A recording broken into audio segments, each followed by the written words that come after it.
and welcome to another Watercolour Wednesday with me, Rebecca Jarman. In today's free tutorial I'm going to teach you how to paint this rose. It's going to be fun. Okay? You're going to be able to explore lots of different colour palettes and different application methods too. So let's get started. Let's take you through some of the materials I'm going to be using in today's really fun class. So first of all, I've traced an outline of a rose on my watercolour paper and I've done it reasonably dark. So I printed off an image that I found online and scribbled over the back with a number 9B graphite pencil, laid it down on my paper and traced the outline. So if you guys do that, you can use obviously any subject matter you like, but keep the shape nice and simple. That's going to work best. The colours that I've chosen for my palette is Permanent Rose, Payne's Grey, Quinacridone Gold and Green Gold, which I've already mixed in my palette just to speed the video up. You can choose any range of colours you like. Really feel free to experiment. This is loads of fun. Try out some different colour combinations that you maybe haven't tried before. That's always a really great idea. So with something like this, it's a great, fantastic opportunity to do that. I've also got another palette with me. This is my Paul Rubens iridescent set of paints, and I may well be using this pink, which is the red rose. It's a beautiful iridescent pink colour, which I might use with my permanent rose. So I've got that set aside as well, just in case I need it. I've got a couple of pots of water, my pipette. I've got a nice big brush for wetting.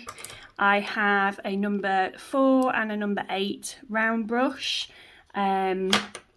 My paper has been stuck down to a drawing board with masking tape all the way around the edges to keep it nice and flat while we're doing all these different techniques.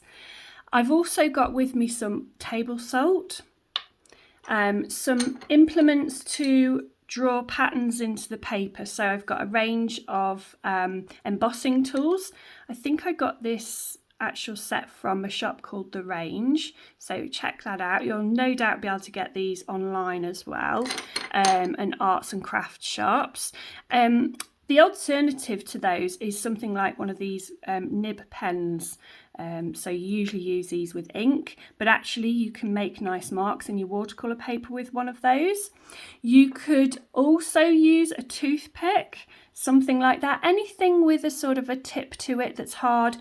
Even a ballpoint pen that's run out, that's a super way of sort of recycling one of your old pens, so give that a go. I also have some cling film. I want to get some lovely texture going on this piece. And yeah, so I have just a cloth to wipe off my brush, some kitchen paper towel as well, just in case I need to blot anything up.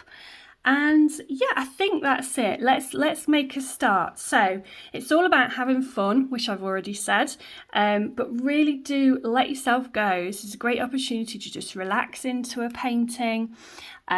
Don't think too much about it.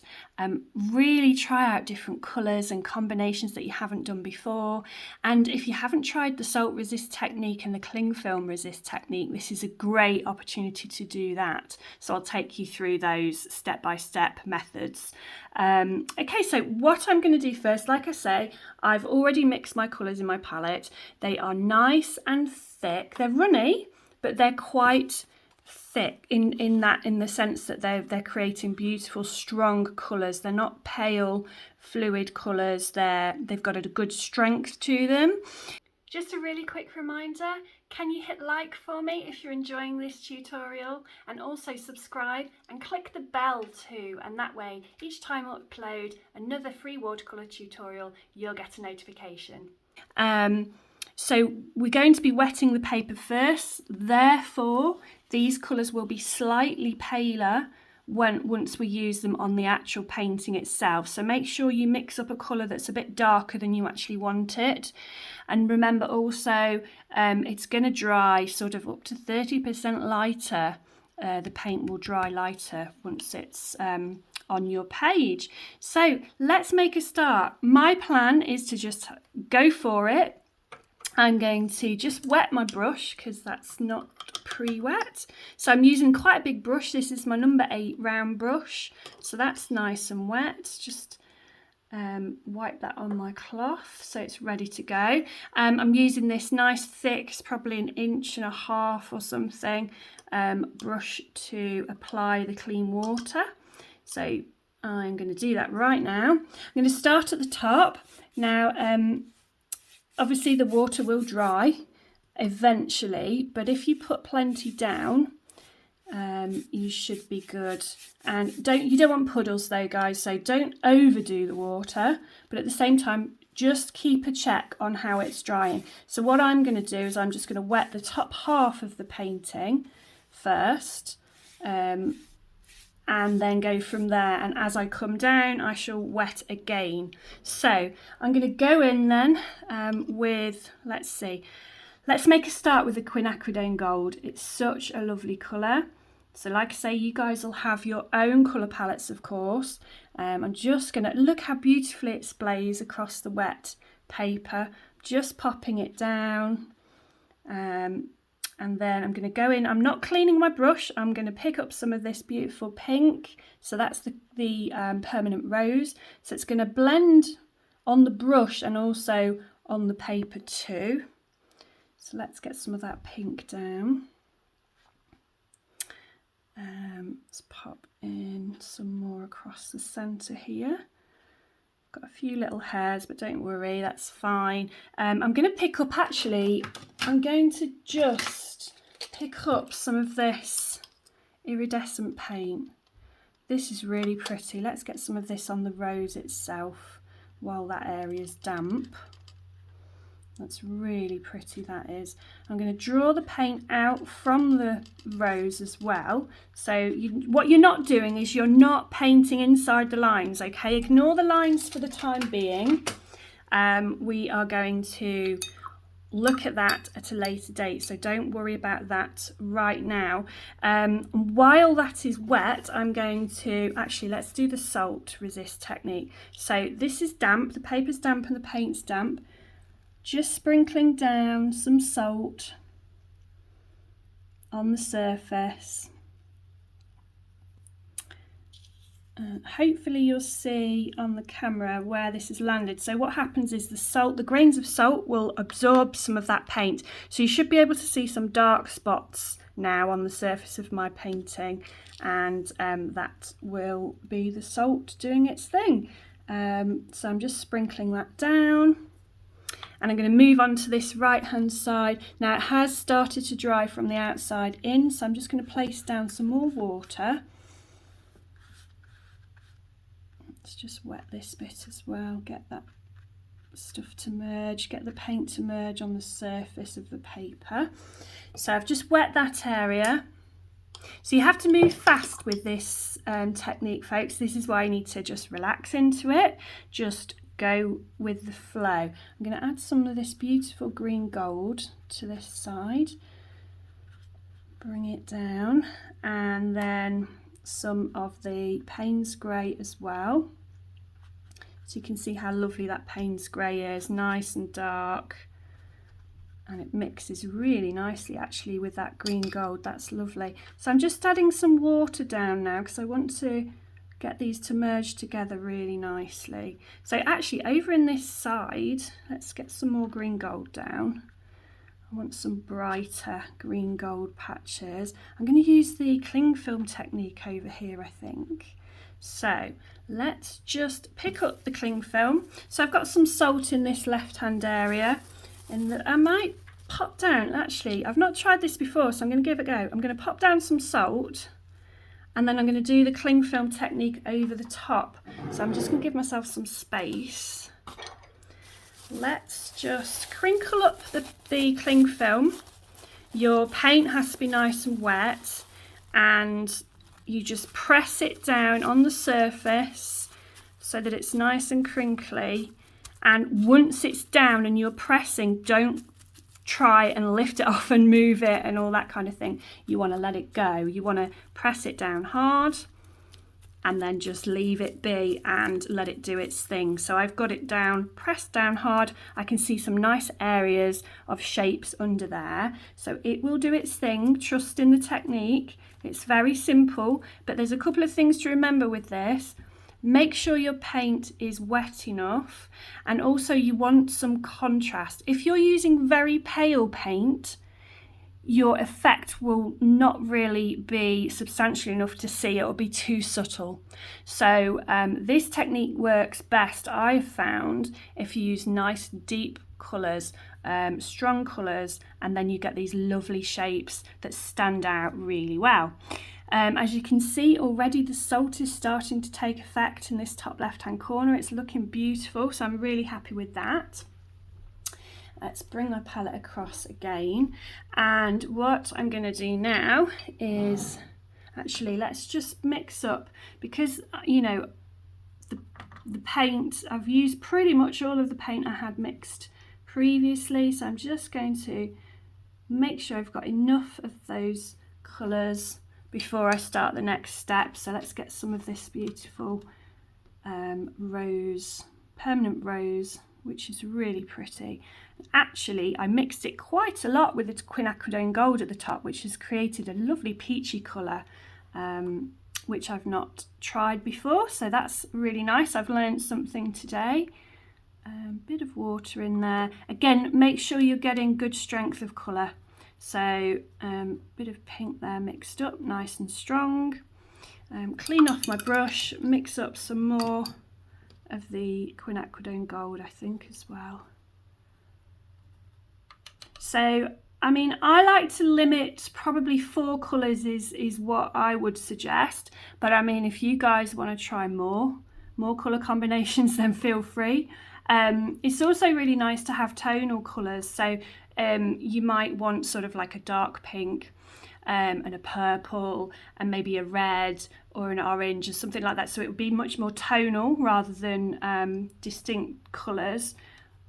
Try that, give it a go. That might be something that I try next, actually. And I want to make sure I've got some, yeah, we've got plenty of my Payne's Grey. So yeah, I might try a tonal one. I've not done that before, so that might be my next little painting experiment. So I'm going into my not so clean water now. Actually, I've been rushing to get it down. Let's get my brush into the correct one. So this isn't quite clean, this water. It's a little bit cloudy, but never mind. We're just going to go with it. So I'm going to start on the left hand side. And this time I am going to go down with the, I think I've got some green, yes, green on my brush. So I'll go for the green first. I want to bring some of this section up into what I'd previously put down so that there's not a definite sort of 4 quarters to the painting. It's quite important that they flow together. The only reason I'm doing it in kind of quarters, if you like, is to try different techniques. And obviously it's going to dry too fast if I wet it all first. It's going to be dry by the time I get to that area. So that's why I've sort of separated it out like this. If you were working on a small scale, obviously you can go for the overall thing in one go. That would be fine. Bit of Payne's Grey, I think, down here to do some little splatting, I think. Let's get some texture down like that. You can see it's all flicking on this side, which is okay. I don't mind. Like I say, it's a bit of fun today. See what happens. Let's just go with it. And I definitely want to bring in some of my pink now down this side as well. So into my lovely permanent rose. So again, I'm sort of ignoring the shapes that I've drawn. This is basically just putting pretty patterns and marks on the paper without really thinking about what's where and what's happening. That's just touching up this section because I don't really want a hard line there, so I'm just amending that as I've spotted it there. Let's go for a really intense pink, I think. Now, this is on dry paper over here, so I'm going to get a really strong pink in that area, so that's nice. Okay, let's get a little of the gold on. Quinacridone gold. Let's try a bit more splatter. Yes, I like that. And a little more salt. Let's go for the salt again.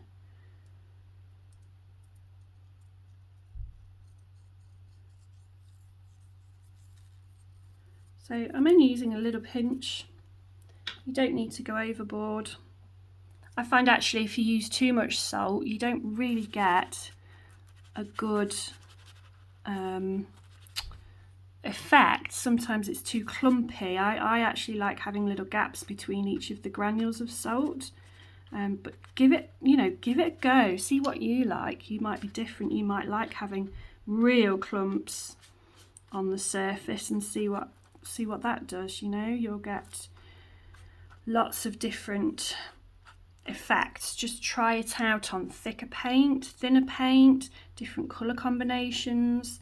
Let me just think now, what should I do here?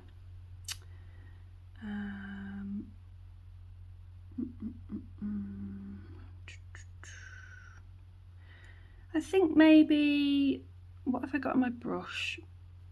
Gold. Let's get some of this gold on, just to use that paint up. And then I think I'll just go into the Payne's Grey,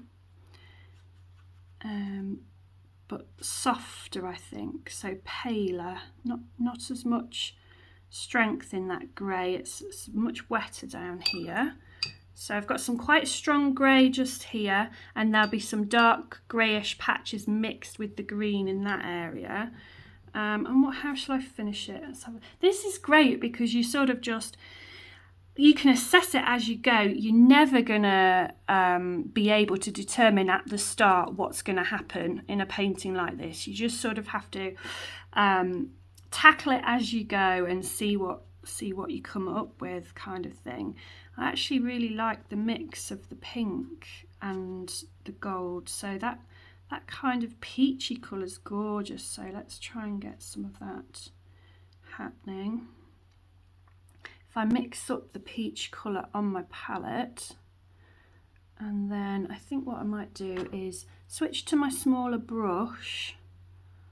Let's get this peach going and try and let's just do some little marks with the brush. Using it on its side, you can dab it down just to get some different marks, really. Rolling the brush. And then I think actually I might want a bit of salt down here too. Let's go for it. Let's just add some salt here and there. And then I'm going to let it dry and see what it looks like once it's dried. So I'm back after roughly an hour. I've had a nice cup of coffee and a walk around my garden admiring the beautiful flowers that are coming up at the moment. And I've left this in the sun and it should be dry now. I'm just having a look at the salt here because there was quite a pile, but I think, yes, it is, it's dry. So let's reveal what we've got. So gently pulling away the cling film from the corner there. Oh, look at that. That's gorgeous. So you can see that we're left with really beautiful sort of shapes that they're not strictly organic, I suppose. There's not curves, there's lots of angles to them. There's absolutely no way I could use, or anyone could recreate this as a painting. This is just totally unexpected. Every time you use a cling film technique, you come up with a different result. So it's one of those beautiful things where you get a surprise at the end of it. So that has worked out beautifully. The Payne's grey has done its thing and it's split. It's got a little bit of a blue tone coming through because it's a granulating pigment, if you're not aware of that. Payne's grey has very large pigment particles and it likes to sink to the bottom, and it sort of sinks into the grooves of your paper, into the texture of your paper. Just to let you know, this is a cold pressed knot paper. It's 300 grams. And let me have a look. It's by Darla and Rowney. And it's a square piece. It's 25 centimetres by 25 centimetres, or 10 inches by 10 inches. So it's £140 or 300 grams. And it's cold pressed knot. I always use a knot paper, cold pressed, because it's a great surface to work on. You can do some lovely techniques. It's got just enough texture, I find, and it's really good for beginners. It's a nice middle ground rather than working on a hot press, which is totally smooth. And the other end of the scale, you've got the rough textured watercolour paper. So this is knot, and it's that nice happy medium between the two, and I always go for the knot paper. So yeah, the pigments in the Payne's grey paint they're heavy and they split, so you usually get a lovely blue and a grey coming from that because it's granulating. You'll find on the tubes, the individual tubes, that it'll tell you whether a certain paint colour is granulating or not. So look out for that if you're not aware of it. Overall, this is really pretty. I'm not sure if you can see on the camera, but this beautiful pink metallic paint has come up really nicely across that area there. The salt has worked beautifully, really, really nicely all across the areas that I popped it down. I really like that salt resist technique, so if you haven't given that a go before, this is a perfect opportunity for you to try it out. Great, so I'm really happy with this.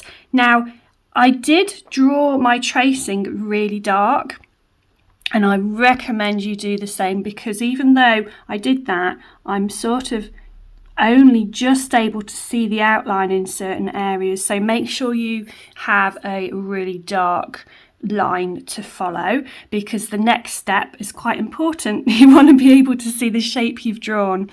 Okay, so what do we do next? Well, it's quite simple. We take white acrylic paint and we paint out the background. So effectively it's a negative painting technique. So everything that we've got in the background that's over the edges of the drawing, that's now going to be whitewashed out, and we'll be left with effectively a silhouette of the rose and the leaves with these beautiful patterns across the painting. So I'm going to speed up the next step.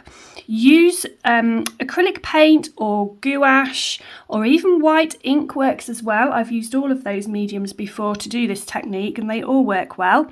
You might find with the acrylic and the gouache that you need a couple of coats to completely cover the paint.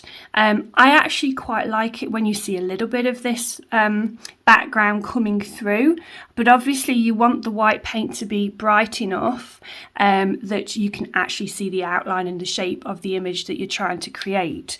So make sure if you use the acrylic paint or the gouache, that you don't add any water to it whatsoever. Just use it straight from the tube, and then you should find that you get really good coverage that way.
So here it is, my final painting.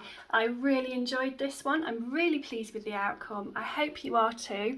I hope you enjoyed all the different techniques and you tried the salt and the cling film as well. If it was your first time, it can be a little bit tricky, but bear with it. Keep practicing. Try out loads of different colours as well. Thanks for joining me, folks. I really appreciate you being here. And once again, I'll see you next week for another Watercolour Wednesday.